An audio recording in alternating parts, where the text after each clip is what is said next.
was given to me by my husband for a 40th wedding anniversary because the pilot is Bob Stanford Tuck. Fine, in the Spitfire. In the Spitfire. Yes. And I was a WAF in 11 group, the same group during the war, and stationed at Tanmere. Right, so you knew Robert Stanford Tuck? Yes, I knew Robert Stanford. Did you work with him, or? No, he just used to come. They used to come into Tanmere if they were fighting in the district. And this was during the Battle of Britain? Yeah. Right. Did you know him well? What was he like? We got to know him later better. He was a tough guy. Yes, well, it sounds like it. Yes, very nice Great indeed. leader, I gather. Great leader, adored by all. Very cool and very, never foolhardy, just a great leader of men. Yes, yes. Yes.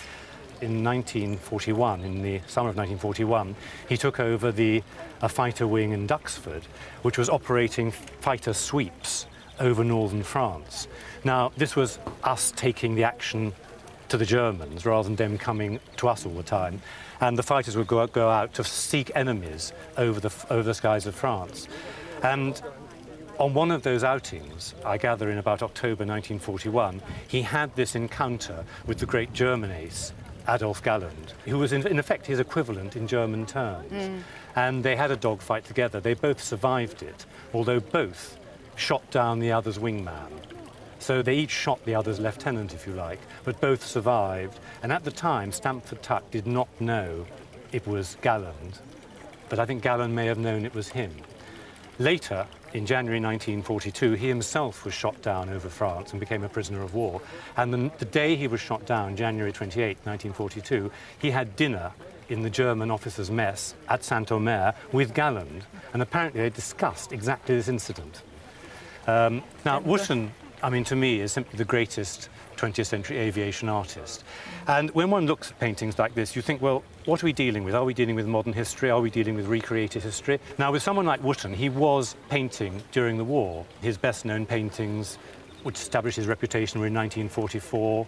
Typhoons, rocket firing in the Falaise Gap is one that everybody knows. And he established a reputation. And I think when one looks at a painting like this, to me it has two things. One, I think it's a fabulous and wonderful piece of painting. Forget the subject matter.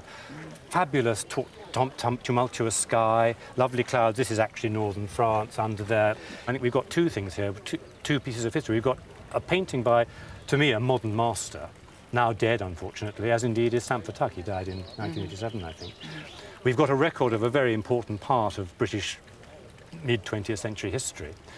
It's heroics, it's all that. I think it's lovely, and I'm so glad that actually to meet you, who can in fact bring its life in another way. You can say, I know who that man was. Yes. And to me, that's magic. Yes.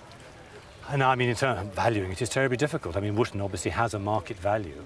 I don't really want to go into it because it was a present to I know you. how much he paid for it, though. Well, am I allowed to ask that? Yes, he paid £1,500. Yeah, well, I mean, my valuation was 2,000 to 3,000. But I think the money is not important. What is important is your connection and the fact that we have here this, not just some aeroplanes in the sky, but a real slice of our history.